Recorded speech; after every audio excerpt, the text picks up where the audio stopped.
now we match the intro. It was a big decision on my part whether I was going to include this particular look in this new program. This is the Sucklord fit that I've been rocking in some iteration since 1996.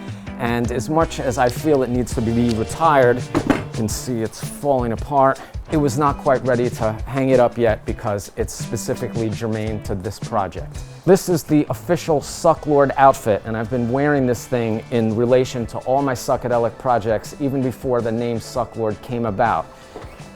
Look at these fucking shoes falling apart. I very much wanted to retire this costume and this fit and begin something brand new and create a new character, because this is the outfit of my Star Wars bootlegging character, and I've been very much wanting to grow out of that role and take on other personalities and other personas. There's a porn star character in me, rock star character in me that has their own look and their own fit and their own mask and their own name that's yet to be discovered. And I was hoping that through the process of doing this show, those characters would emerge. I don't think I can retire this suit just yet, because as I've been leaning into this project, I'm realizing, using the toys from when I was a kid and all the original Star Wars influence and everything that's being brought into this character and this particular fit and this particular way of doing my creativity is very much relevant. There's a little backstory on this. I've been rocking some version of a modified Boba Fett costume since I was 8 years old. Even before The Empire Strikes Back came out in 1979, when Boba Fett was first introduced to the mass consciousness through the Star Wars Holiday Special and the mail-away figure, I, like every other little boy of my generation, was immediately entranced and fascinated by this mysterious character that only had a name and no backstory. All we knew that he was a villain and he worked with Darth Vader and he looked super fucking cool. And my first instinct was, that is the best fucking thing I've ever seen in my life. So much so that in the Halloween of 1979, they actually released the first Ben Cooper Boba Fett costume, the little shitty costumes with the rubber band mask. Ironically, this was even before Empire Strikes Back. The very first Boba Fett Halloween costume had a silver helmet for some fucking reason. So my mom bought it for me, and I customized it, and I wore it to the New York City Halloween parade. And this is before it used to go down 6th Avenue. It was a much smaller parade. It's called the Village Parade, and would go from West Beth all the way down Bleecker Street and wind up in Washington Square Park. And what we would do, we lived on 11th Street, so we would just walk down 11th Street, meet the parade at Bleecker Street, watch it for a little while, and then jump in. So I had my little Boba Fett costume, and let me tell you the effect that this had on me, because I was a small kid, I was shy, I was a little unconfident, I was quiet. If I was around my friends, I was a natural leader and a big mouth, but if I was around strangers or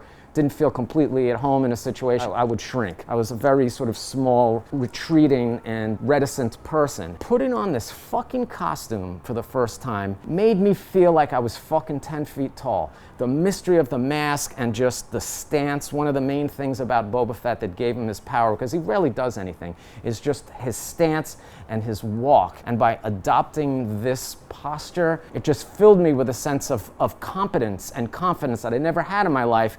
And from that point on, I was just completely committed to the whole idea of costuming and cosplay as a way of awakening the inner self and bringing about inner strengths. And for the next 3 Halloweens, I kept adding to the costume and improving it and embodying this character more and more until it actually affected me in everyday life. So, but then I grew up, I got older, and you would think that this project was over, that this costume was over. But no, 1996, I decided I was a DJ and I'm a record producer and I want to put out some records. And this is at the time when you can just make records by yourself. You could buy a little sampler and a drum machine and make beats in your mom's house, which is exactly what I was doing. I decided that in order to attract interest to my project, I was going to link it to Star Wars, because this is right after they announced that the prequels were coming out and the special editions came up, and Star Wars mania had come back.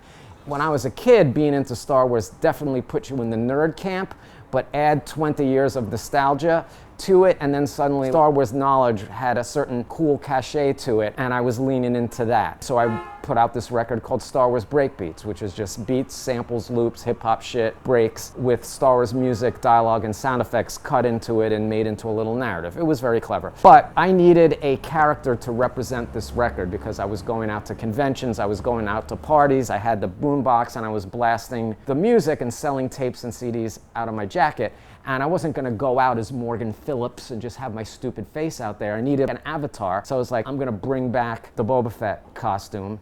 And I updated it and I made it like a hip hop Boba Fett. I had a graffiti artist named Andre Charles do all this, write all the bounty hunters' names in graffiti on the helmet. I had the gold chain. I had the belt with the pens and the markers. I had the sneakers with the fat laces and the b-boy stance, and it was very much like just hip-hop Boba Fett. I got press all over the world, rocking this, blowing my beats out, standing in my b-boy stance as Boba Fett. I milked the shit out of that, and as time went by, I continued to milk it. When Attack of the Clones came out, I updated the costume from being like an old school hip hop to like more contemporary. I went like a b-boy to blinged out Boba Fett. I swapped out all the gold and the graffiti and the breakdancing shit with like platinum and bling and icy rings and a small little boombox. It was more like a Jay-Z version of the character. When I started getting into bootleg figures and making my own toys, the first character that I decided to make was going to be a Boba Fett character, like a fake Boba Fett character. I mashed up like a Count Dooku and a Jango Fett figure together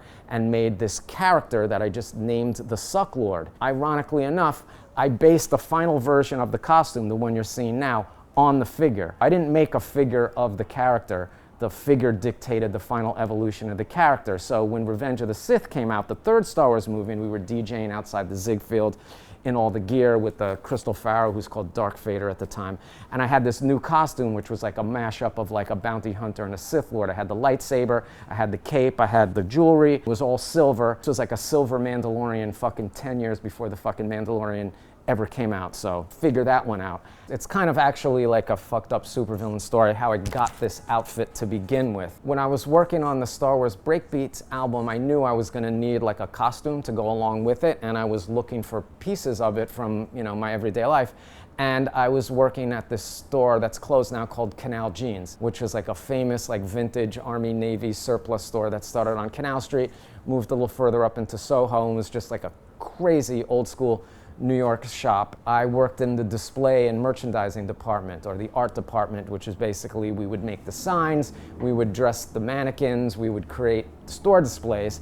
And I was working in the vintage section downstairs in the jeans section, and I had carte blanche to make this whole display of whatever I wanted. And I was thinking about space and sci-fi, so I made this whole like outer space diorama with all these giant customized mannequins and weird shit like that. And I came across this. They had like on the 4th floor of the building, they had, the whole floor was dedicated to just vintage processing. Like they would just buy like those compressed bales of clothes from like Goodwill, and then they'd open them up and they'd sift through it and they'd pull out the good pieces, they'd repair and they'd iron them and they'd price them and put them down on the floor. And I had access to this room, and I was looking for a costume for a spaceman in the display, and I found this suit, which I never really figured out what it was. It's some kind of Air Force flight suit.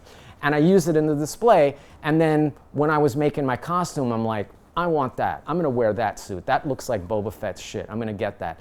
So I took it off the mannequin and replaced it, and I went to the woman in charge of the vintage department, and I asked her to buy it.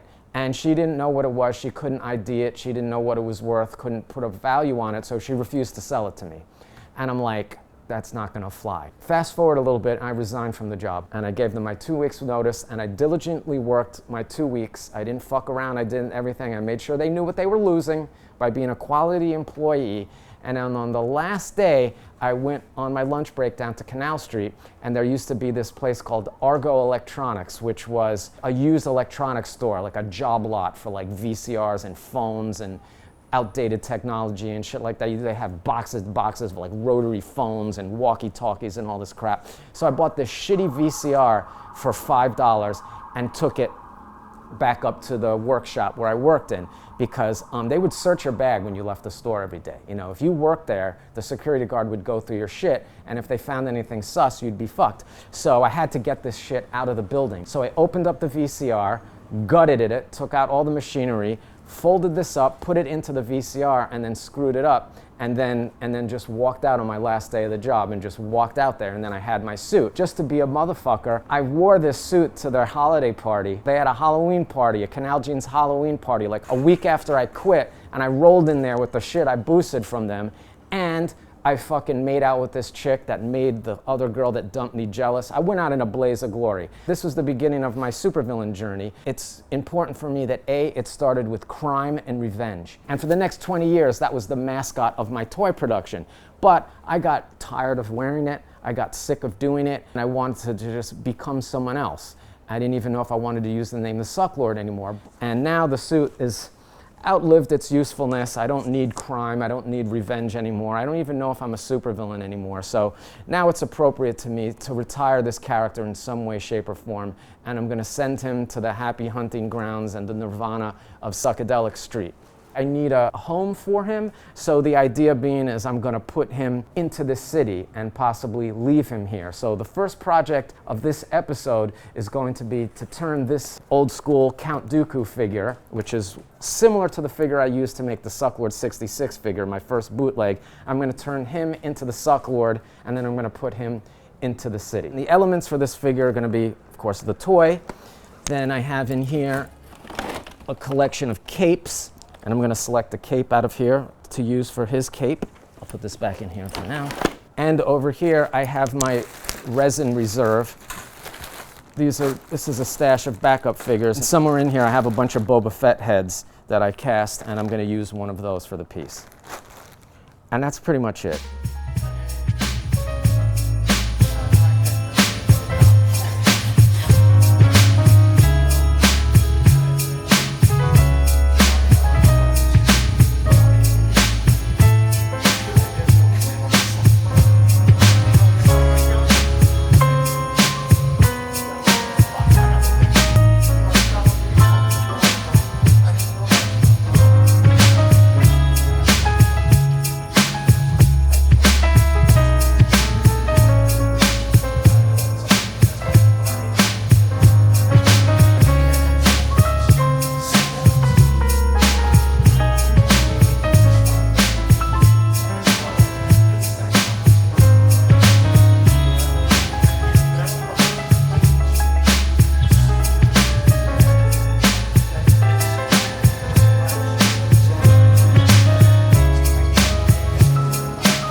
Okay, that's a good start. Next time you see this figure, it's just going to somehow miraculously be finished. But now it's time for me to change out of this outfit totally and get into the real meat and potatoes of the episode, which is working on the city. And through the magic of movie making, skipping through the costume changing montage, normally we would leave something like that in so we can lean in very heavily to the Mr. Rogers references, but I'm not wearing any underwear, and that's not appropriate for this venue. If you would like to see all of that, I do have an OnlyFans. You can look it up there. Now that we've got all our backstory out of the way, we are turning our attention to the further development of the city. And as you see, as promised, the Sucklord figure has been finished and complete miraculously on its own, and now we have Citizen 1, ready to manage and administrate the populating of his city, and we are going to be focusing today on this series of buildings, particularly this one. We've taken this Teenage Mutant Ninja Turtles set and customized it, and if you'd like to see the extensive renovation video, well, that's in the members only area. Go to SucklordCity.com and sign up, and you can see in great detail and all the glory how we turned this everyday, vintage, used, beat up playset into a beautiful piece of artwork. But now we're gonna go out into the neighborhood and find somebody on the block that wants to occupy this space. So toss it in this bag. . 'Cause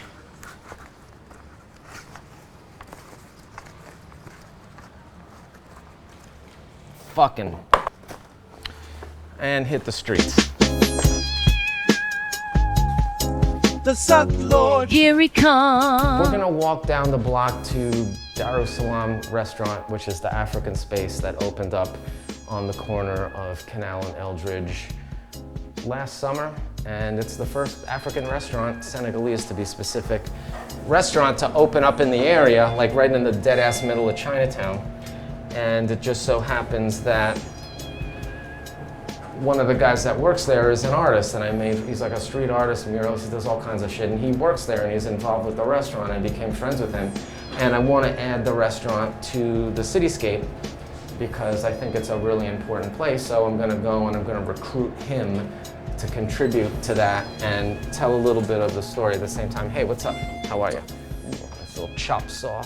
What's really interesting about this restaurant, it's in a location that had this beloved old school New York City diner called Cup and Saucer that had been there since like the 40s. It was like with the Coca-Cola sign. It was such a vestige of like a different time, and it endured up until like 2020 or something like that, and then it went out of business, and a lot of people use that as an example, say like, oh, see what's happening to New York, it's all the cool shit's getting gentrified out, and all the, you know, all these classics, these legacy businesses are all dying, and then some African restaurant opened up in there and just revitalized the space. And there he is.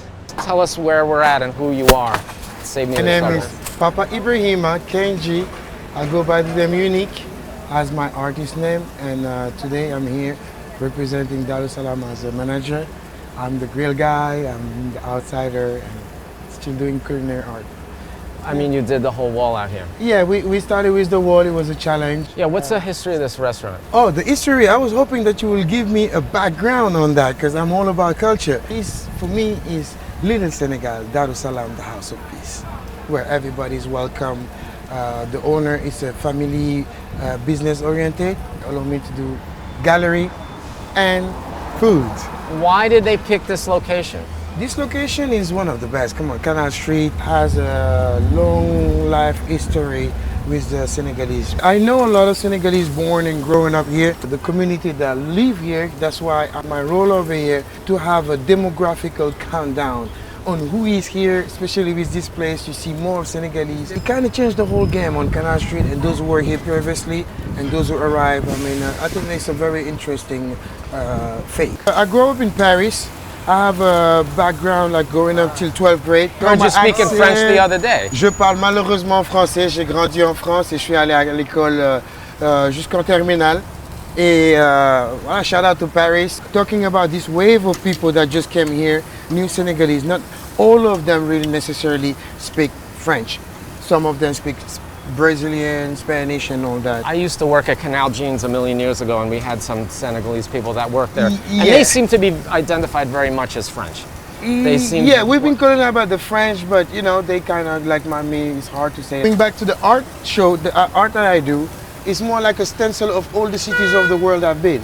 I've been lucky to see some different type of demography, and for me, it's just the same building, the same squares. It's full of shapes and colors, and that's what I try to represent on my art, with using different type of technique and artifact. Well, I seen the wall you did over here, and we'll get the B-roll later. Yeah. When you could put this away, I want to show you, I want you to give us a little tour of your work, and maybe even take us inside and show us the food. This place is very important. We had the chance to host like our elderly, our big brothers and people that have been living here before us, and they can find a comfortable place to come and eat and not go all the way to Harlem and different places. One of the gentlemen that come here, a big brother of ours, of mine especially, and this salutation I did right now is like a part of the teranga, where the youngsters respect the elderly and the elderly also knowledge the youngster as to advice.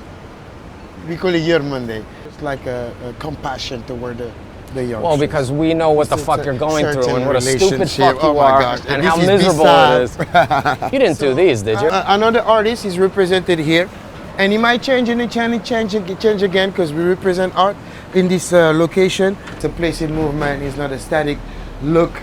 It's a look that changes every day with UNEEK. I'm trying to create a little miniature version here. Oh, so I'm working on this shit. That's funny. Good stuff. This is from Ninja Turtles. You see, this is Chinatown here. Whoa. I love the Ninja I Turtle. want to make this the Darus Salam restaurant. Oh my God. So I want to replace this Chinese restaurant with the Darus Salam, and I want you to do this wall here. Oh my gosh, my first wall over here. But only at one condition, tell me that this will be your house and I will be living right here. You can live here. My house is somewhere else. There's more shit up there. I mean, we're going to be across the street from workshop. each other. Well, I have a house and a need studio. the bridge up. This one is for you. Oh my gosh, I love it. Orange is my favorite color. Yeah, well, it also is the same color of the fucking, Sweet. you know, I was looking at the city, trying to figure it out. Chinatown. I have this little grill. Oh my And God. We're going to customize that. I'm gonna customize that, so I'm gonna violate. I have a plan for that. Steak. Yeah, we're going to put just simply Next on the lamb. menu. All halal. Right? All halal. We do Right. do halal. Muslim, Christian, halal means like kosher. You respect. Yeah, no pork. Yeah, you become what you eat, so you respect what you eat, and Got we it. are the guardian of that. And I have Halal. this figure. Oh my Now, gosh! unfortunately, She this is cute. It's Kenyan Barbie. I'm sorry, they Oh my didn't gosh, make everyone. Kenyan Barbie, But I want to Barbie. customize it to be the lady on the sign. Would you? Oh my gosh, I'd be so honored. High five. Is that a cool I idea? would love and to she do can that. work the barbecue. I'm gonna make I you a figure, nice dress. I know yeah, I want exactly you how to make this look like Senegalese as Oh my fuck. gosh, why me? And I want it to be world. representative and Okay. important. Let's do and that. like you're the only guy that can do this. Beautiful So you're matrix. gonna transform this into like this character. My girl. That's the project. It's beautiful. You're in Chinatown. So is there a lot of Chinese do a lot of Chinese people come And here very and eat here? interesting point. And when they're coming slowly getting out of their shell and get to know me, and that's what exactly. All you what it need is a about. couple of signs in Chinese, That's it. menu in Chinese, just just to make it clear. I'm Jada. This is my husband's dream, and I'm just the lovely wife that gets to make his dream come true and run the restaurant. You're here make every sure day. everything- I'm here every day. I don't have no days off. I'm here every day, making sure everything's being run right, everything's being run proper, food is being prepared how it's supposed to, making sure that our customers come here and they feel at home, they feel the Senegalese vibe, you know? Which is what? Which is peace and love, you know? Like I felt it. that's just what we are. You know, you come in, we're gonna greet you with a smile. We're gonna let you taste the food. We're gonna, you know, we just want you guys to feel at home. You know, we're right here by a bus line, so you get No all shit. different types of people that come through. And they come in and they hesitate first, and then I go, hey, let me let you try. And once they try, they love it. I mean, what's not to love? It's delicious. Right. I mean, it's just weird because I'm from New York. I don't remember any Senegalese restaurant. Maybe like an Ethiopian restaurant here, but like everything from Africa we didn't know about. We didn't have it. So I was very excited when I saw that sign go up like a year and a half ago. When is this shit gonna open?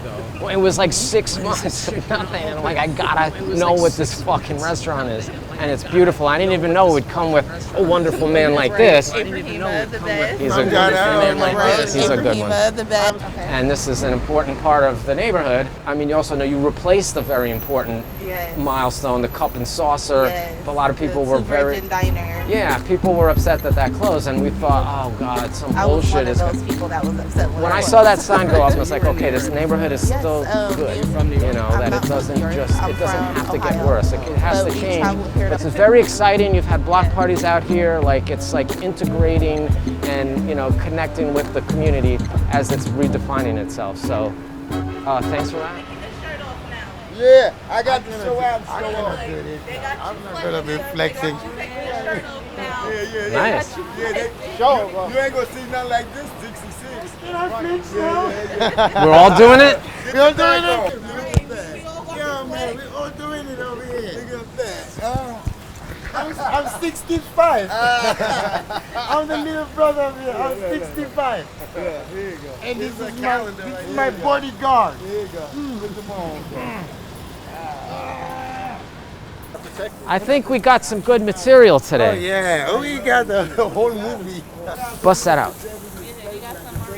Yes, inside the oven. That's what God done for me. Allah keep me out here, keep me alive. Allahu Akbar, takbir. What's this? This is celebrate the lamb. He was called in the mountain to sacrifice his son, All right. and God sent the lamb. So The therefore, lamb is pretty Ibrahim's- biblical. Ibrahim's family celebrate Thanksgiving, I would say, with lamb, and that's how I love representing that Thanksgiving every day through my DB. I'm dealing with some 4 sauces right now that I come. This is the house sauce, the base. It's like base Dijonnaise. Now I do it? Yes, that's your taste. And let me know. Oh, I was going to use my Sorry. hand, but okay. Beautiful. You want a piece of this? Yeah, what do you think? The Beautiful. sauce makes the dip. No, I mean, you know what they're doing, because I remember, no offense, but there was a guy here grilling before you, and I felt he cooked it too long. Like all the fat came off And that's of it. my very pride. That's my very pride with lamb. It's like you really don't want to burn it. You just want to cook it like just right. Oh my gosh. The salam in the house. Unique. Manjara. This isn't the last time we're seeing you. This is not the first time and the last time. There's still okay? a Don't be third strange, chapter. Excuse me, I please just burped in come the and face. see. Yeah, this is incredible. You know, I'm trying to capture New York City, you know, before it gets too boring. Yeah. Okay, well, that was fun. Now some indeterminate period of time has passed, and we're just waiting for Ibrahim to come back and work on the project. There he is. How are you? How are you? Come in. Come on in. Thank you. Thank you. Thank you. Appreciate it. Appreciate it. Come on in. Wow, long time no see. Wow. Yeah, there's been some upgrades in Oh, here. I was like, wow. Yeah, last time you were up here, this place Beautiful place. was a disaster. Wonderful. This is just to build on the project that we were talking about before. We're turning this building into Darus Salam Restaurant. So I want you to do something on this wall that's akin to, you know, what you would do over there. Then we have the girl. Oh, the And- demoiselle. Yeah, then you were madame. gonna give her some Senegal vibes, whatever that means. Okay. I can help you like prep Interesting. that. In my project, I was gonna make this R2D2 into the grill, the grill droid. Oh my gosh, we're going on MI right now. Mystical intelligence going back. Oh, I love it. We're getting into it. We have a workstation here, and then this is a workstation here. So let's get right into it. What do you think is the best way for you to approach this? Did you bring some stencils? What is the best way? It's always. Let's see what you got. what universe has to offer today. Let's bring that over here. This is the only stencil you have? No. Oh, bust them out. Oh Come on. my goodies. I have every color you want. What stencil we're talking about? What This is, stencil? I mean, well, something probably a little smaller. Like, I like this a lot. I wanted to You work wanna keep first the in the cape. kit. Oh, okay. You know, here. Paint Already on get- the dress too? That No. would be kind of good. I was just- Because I was we're gonna thinking do maybe I something. should tape off the arms and legs. Yes, maybe that. We Okay. don't want to give her a tank. Right. a tank. While you work on this, I'll do that. Okay. I was so glad that I was taping up this piece here, as I predict maybe a little bit of chaos. And I know that you're very unpredictable. Me, I'm predictable. Which is- You're the one. which is You're the me one that I'm too. trying to guess. This is not I that mean, well that's done. just perfect for what I need. Okay, I'm just gonna close Through it the up. years, I learned to be messy when I wanted to, and be a little bit more precise when I wanted to. That's the part that's more challenging for me. yeah. I just like I get so excited Yeah, about some- just doing the thing, and then I just you make a get so mess. You know, I excited make a and you're like, mess, and then I fucking regret it, and then I make more work for myself later, and I don't like that. Did you have a lot of toys when you were a kid? Yeah, I Oh, cannot lie. I mean, I'm a Nintendo baby. Sega Mega Drive, Nintendo, Atari, all those good things Right. of my good times. Oh my gosh, who doesn't know Mario Bros? Seriously, that was a good advertisement for pizza, actually. It was a good advertisement for Italians. I mean, that's what I'm saying. They never talked about that. Gosh, what a I'm gonna paint this black. great though. idea. Do you want me to hit the inside of the cape with red too? What about we go black in the other side? I hope you know what you're doing. Let's cover the dress up. Yes. Just want to put this around it. Everything is a tool. It's okay, it's Don't okay. you even touch having painting on your fingers. I don't love it, but I'm okay with it. Today I'm gonna do it clean. Do you want to do something more to this? Sorry, I'm not trying. I'm just trying to run an assembly line over here. Okay. What about? Oh, that's good. Yeah, let's make it interesting. Let's do it a okay? nice color. Let's White. give a Okay. a shot of that. Oh, that's You interesting. see, she does needs red Right. and white because that's what she kind of. And I'm gonna add some orange to it because she does have orange. And again, help her just Now listen, I don't mean to intrude, but this thing I just need to see some fucking green on this thing. Do you mind? Yeah, to be honest, that's what is, yeah, splash. Oh my gosh. Please. Done. Fuck.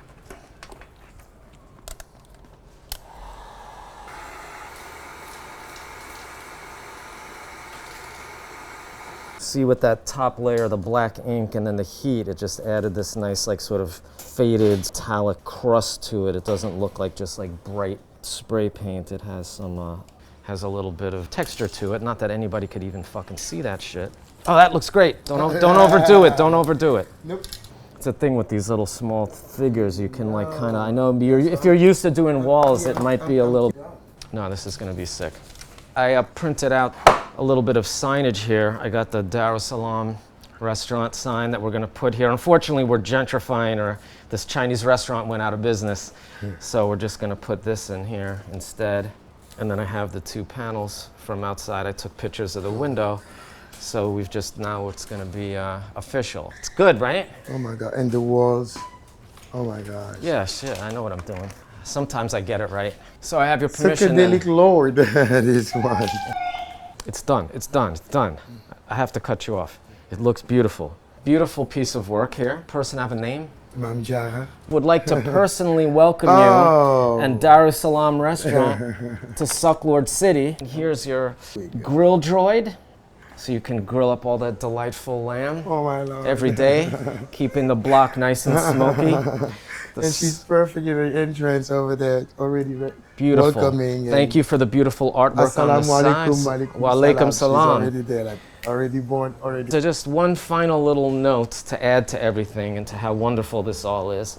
As a tribute to the past and the future, we've also decided for the front, here we have the front Darus Salam restaurant. In the back, we're going to be putting the Cup and Saucer restaurant as a tribute to the businesses that were there before. And thank God this classic place was replaced with something awesome. Cup and Saucer. And because this is a quantum realm, and I'm the absolute ruler of time and space, both businesses can exist in the same space at the same time here in Sucklord City. Thank you so much, Brother Ibrahim. And one more thing. Yeah. This is how we do it in Darus Salam. I do it too? Yeah, you don't have to, but oh my God. Oh, why? Because I'm the older one, right? Here we go. All right. Thank you. Thank you for having me. And having successfully fulfilled his mission, the Super Sucklord returns to top his perch on the Suckadelic building, already planning his next adventure in Sucklord City!